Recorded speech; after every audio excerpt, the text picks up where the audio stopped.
வாழ்க வளமுடன். ஓம் நமச்சிவாய. அனைத்து தமிழ் உள்ளங்களுக்கும் வணக்கம்.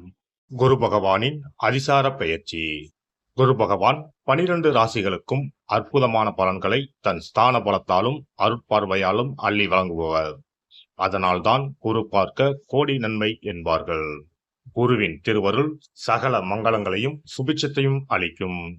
குரு பிரம்மா, குரு விஷ்ணு, குரு தேவோ மகேஸ்வரக, குரு சாஸ்தாத் பரபிரம்மா, தஸ்மை ஸ்ரீ குருவே நம என்கிற மந்திரத்தை சொல்லி குருவை வணங்க நன்மைகள் தேடி வரும். ஒரு ஜாதகத்தில் ஏராளமான தோஷங்கள் கெடுக்கும் நிலையில் இருந்தாலும் கூட அப்படி தோஷம் ஏற்படுத்தக்கூடிய கிரகத்துக்கு குருவின் பார்வையோ தொடர்போ இருந்தால் அது கெடுதல்களை செய்யாது என்பது சிறப்பு. அப்படிப்பட்ட குரு பகவான் ஆண்டுக்கு ஒரு முறை ஒரு ராசியில் இருந்து அடுத்த ராசிக்கு பெயர்வார். சில நேரங்களில் அதிசாரமாகவும் வக்கரமாகவும் முன்னும் பின்னும் உள்ள ராசிகளுக்கு குரு பகவான் சஞ்சாரம் செய்வதும் உண்டு. அந்த வகையில் தற்போது தன் பகை வீடான மிதுன ராசியில் சஞ்சாரம் செய்யும் குரு பகவான் அதிசாரமாக கடக ராசியில் பிரவேசித்து உச்சமடைய போகிறார். வரும் அக்டோபர் மாதம் 18ஆம் தேதி கடகத்தில் பிரவேசிக்கும் குரு பகவான் டிசம்பர் 5ஆம் தேதி வரை அங்கேயே தங்கியிருந்து பலன் தரப்போகிறார். அதன் பின் வக்கரமடைந்து மிதுன ராசிக்கு திரும்புவார். இதில் குரு பகவானின் அதிசார காலம் மட்டும் என எடுத்துக்கொண்டால் 48 நாட்களுக்கு குரு கடகத்தில் பூர்ணமாக சஞ்சரித்து அற்புதமான பலன்களை தரப்போகிறார். அடுத்த ஆண்டு நிகழும் குரு பெயர்ச்சிக்கு பின்னர் ஓராண்டு உங்கள் வாழ்க்கை எப்படி இருக்கும் என்பதற்கான முன்னோட்டமாக இந்த 48 நாட்களும் அமையும் என்றால் அது மிக இல்லை. அந்த வகையில் இதில் அற்புதமான பலனை பெறப்போகும் ராசிக்காரர்கள் என்றால் முதலில் மிதுன ராசியை சொல்லலாம். ஜென்ம குருவாக இருந்தவர் தனஸ்தானத்துக்கு நகர்வது நல்ல மாற்றமாகும். கன்னி ராசிக்கு லாபஸ்தானத்தில் அமர்ந்து உற்சாகத்தை கொடுக்கப் போகிறார். விருச்சிக ராசிக்கு 9இல் அமர்ந்து ஆசுவாசப்படுத்தப் போகிறார். மகர ராசிக்கு 7இல் அமர்ந்து ஆனந்தமான வாழ்வை தரப்போகிறார். மீன ராசிக்காரர்கள் கஷ்டங்கள் நீங்கி சுகமான வாழ்வை அனுபவிப்பார்கள். மற்றபடி தனகாரகரான குரு பகவான் உச்சம் அடைவதால் உலகெங்கும் பணத்தட்டுப்பாடு ஓரளவு நீங்கும். வாரா கடன்கள் வங்கிகளுக்கு அதிகம் வசூலாகும். மழையளவு உயரும். உணவுப் பொருள் உற்பத்தி அதிகரிக்கும். விருச்சிக ராசியை குரு பகவான் பார்ப்பதால் பூமி விலை உயரும். ரியல் எஸ்டேட் சூடுபிடிக்கும். மருந்து பொருட்களின் விலைகள் குறையும். குரு பகவான் மகர ராசியை பார்ப்பதால் அந்நிய முதலீடுகள் அதிகரிக்கும். குரு பகவான் மீனராசியை பார்ப்பதால் கல்வித்துறை நவீனமாகும். பதிப்பகத்துறை, கேட்டரிங், சட்டம், சிஏ, சிவில், ஆர்கிடெக்ட் துறைகள் வளர்ச்சியடையும். இந்த அதிசார பெயர்ச்சியால் உங்கள் வாழ்வில் வளமும் நலமும் செல்வ செழிப்பும் பெற்று வாழ்வில் உயரிய நிலையை அடைய எல்லாம் வல்ல எம்பெருமானை வேண்டி விரும்பி கேட்டுக்கொள்கிறேன். தனுசு ராசி அன்பர்களே, தற்போது குரு பகவான் 7இல் அமர்ந்து ராசியை பார்த்து கொண்டிருக்கிறார். என்றாலும் எல்லோரும் சொல்வது போல் கேந்திரத்தில் அமர்ந்த குரு உங்களுக்கு பெரிய நன்மைகள் எதையும் செய்யவில்லை என்று தான் சொல்ல வேண்டும். அக்டோபர் 18ஆம் தேதி முதல் அவர் 8ஆம் வீட்டில் அதிசாரமாக அடியெடுத்து வைத்து 48 நாட்கள் அங்கு அமர்த்து பலன் தரப்போகிறார். ராசிநாதன் அஷ்டமத்தில் மறைவதால் எப்படிப்பட்ட பலன்கள் கிடைக்குமோ என்று அஞ்ச வேண்டாம். உங்கள் ராசிநாதன் கடகத்தில் உச்சமடைகிறார் என்பதை மறக்க வேண்டாம். அதிசாரத்தில் உச்சமடைவதால் திடீர் யோக அமைப்புகளை உங்களுக்கு குரு பகவான் தருவார்.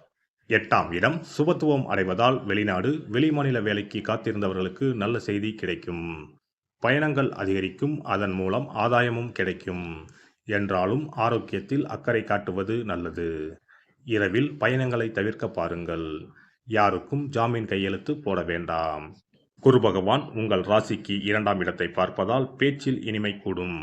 பலகாலமாக முடியாத விஷயங்களை கூட அதிசார குரு காலகட்டத்தில் பேசியே சாதிப்பீர்கள். பேச்சால் புதிய நட்புகளை ஈர்ப்பீர்கள். குடும்பத்தில் ஒற்றுமை உண்டாகும். எதிர்பார்த்த பணவரவு உண்டாகும். குரு பகவான் 4ஆம் வீட்டை பார்ப்பதால் இதுவரையிலும் ஏதேனும் காரணங்களால் நின்று போன வீடு கட்டும் பணியை மீண்டும் தொடர்வீர்கள். எதிர்பார்த்த அப்ரூவல் கிடைக்க வாய்ப்பு உள்ளது. உங்கள் பட்ஜெட்டுக்கு தகுந்த சொத்து அமைய வாய்ப்பு உண்டு. வீடு கட்ட எதிர்பார்த்த வங்கி கடன் உதவியும் கிடைக்கும். தாயார் வழியில் எதிர்பாராத நன்மைகள் நடக்க வாய்ப்புண்டு. தாய் வழியில் இருந்து வந்த தொல்லைகளும் விலகும். உங்களில் பலர் வண்டி வாகனம் வாங்கி மகிழ்வீர்கள். பூர்வீக சொத்து பிரச்சனைகள் விலகி உங்கள் கைக்கு வந்து சேர வாய்ப்புகள் உண்டாகும். 12ஆம் வீட்டை குரு பகவான் பார்ப்பதால் சுப செலவுகள் அதிகரிக்கும். இந்த காலகட்டத்தில் நீண்ட நாட்களாக செல்ல நினைத்த கோயில்களுக்கு சென்று தரிசனம் செய்து வருவீர்கள். புண்ணிய யாத்திரைகள் மனதிற்கு மகிழ்ச்சி தரும். நீண்ட நாள் மனதில் எண்ணியிருந்த பிரார்த்தனைகளை நிறைவேற்றுவீர்கள். குலதெய்வ கோவிலை புதுப்பிக்கும் பணியில் ஈடுபாடு உண்டாகும். நிம்மதியான தூக்கம் வரும். மொத்தத்தில் இந்த அதிசார குரு பெயர்ச்சி பூராட நட்சத்திரக்காரர்களுக்கு அபரிமிதமான நற்பலன்களை வழங்கும். மூலம், உத்திராடம் ஆகிய நட்சத்திரக்காரர்களுக்கு ஓரளவு நற்பலன்கள் உண்டாகும்.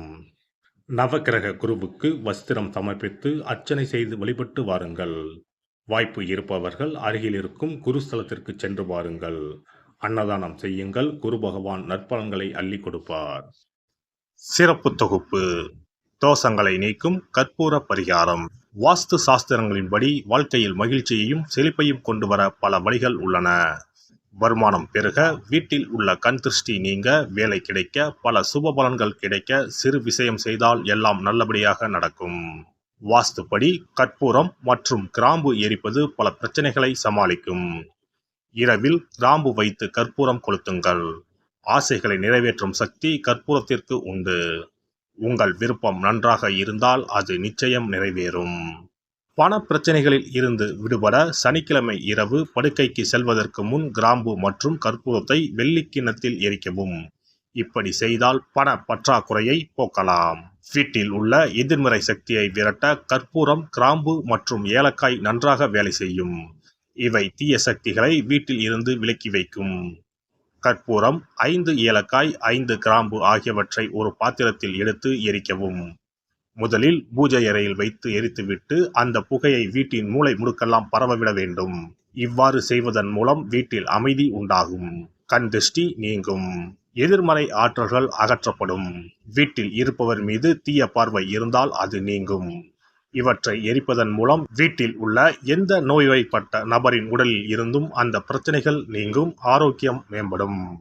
சனிக்கிழமை அன்று மாலை வீட்டில் கிராம்பு மற்றும் கற்பூரத்தை எரிப்பது குடும்ப உறுப்பினர்களுக்கு மகிழ்ச்சியையும் அன்பையும் தரும். எல்லோரும் மகிழ்ச்சியாக இருப்பார்கள். எதிரிகளிடமிருந்து விடுபடுவார்கள். மேலும் கிராம்பு மற்றும் கற்பூரத்தை எரித்து வர வீட்டில் உள்ள பிணக்குகள் நீங்கும். சில சமயங்களில் நீங்கள் எவ்வளவு முயற்சி செய்தாலும் உங்கள் தொழிலில் வெற்றி பெற முடியாது. இது போன்ற சமயங்களில் கற்பூரத்துடன் இந்த தீர்வை முயற்சிக்கவும். இந்த அணுகுமுறை நீங்கள் விரும்பிய வெற்றியை தரும். வேலை நேர்காணலுக்கு செல்லும் போது கற்பூரம் மற்றும் கிராம்பு எரிப்பது நல்லது. மேலும் 2 கிராம்புகளை வாயில் போட்டுவிட்டு வெளியே செல்லவும். நேர்காணலுக்கு செல்வதற்கு முன் அவற்றை அசைக்கவும். இப்படி செய்தால் வேலை கிடைக்கும். தொழிலில் முன்னேற்றம் ஏற்படும். கடுகு எண்ணெயில் 2 கிராம்புகளை போட்டு காலையில் கடவுளுக்கு அருகில் தீபம் ஏற்றவும். அதன் பிறகு நேர்காணலில் கலந்து கொள்ளுங்கள். இவ்வாறு செய்வதன் மூலம் தொழிலில் உள்ள தடைகள் அனைத்தும் நீங்கும். நல்ல வேலை கிடைக்கும். திருமண உறவில் சிக்கல் இருந்தால் வெள்ளி அல்லது வேறு ஏதேனும் பாத்திரத்தில் கற்பூரத்தை எரிக்கவும். அறையின் மூலையில் 2 கற்பூரங்களை வைக்க வேண்டும். இவ்வாறு செய்வதன் மூலம் தம்பதிகளிடையே ஒற்றுமை அதிகரிக்கும். மேலும் இரவில் கற்பூரம் மற்றும் கிராம்புகளை எரிப்பதால் வாழ்வில் உள்ள தடைகள் நீங்கும். 6 கற்பூரம் மற்றும் 36 கிராம்புகளை எடுத்து வீட்டில் தூவி வர உங்கள் திருமண வாழ்க்கையில் உள்ள தடைகள் நீங்கும். எந்த ஒரு பரிகாரமாக இருந்தாலும் அதை முழு மனதோடு தெய்வ நம்பிக்கையோடு தொடர்ந்து செய்து வந்தால் மட்டுமே பலன் கிடைக்கும். எனவே நம்பிக்கையோடு செய்து பலனை பெறுங்கள். நல்லதே நடக்கும். எல்லாம் வல்ல இறையருளால் நீங்களும் உங்கள் அன்பு குடும்பமும் உடல் நலம், நீளாயுள், நிறை செல்வம், உயர் புகழ், மெய்ஞானம் ஓங்கி வாழ்க வளமுடன். இந்த வீடியோ பதிவு உங்களுக்கு பிடித்திருந்தால் லைக் பண்ணுங்க, கமெண்ட் பண்ணுங்க, ஷேர் பண்ணுங்க. மறக்காம சப்ஸ்கிரைப் பண்ணுங்க. பக்கத்துல இருக்கிற பெல் பட்டனை கிளிக் பண்ணுங்க. நன்றி, வணக்கம். ஓம் நமச்சிவாய. சிவாய நம.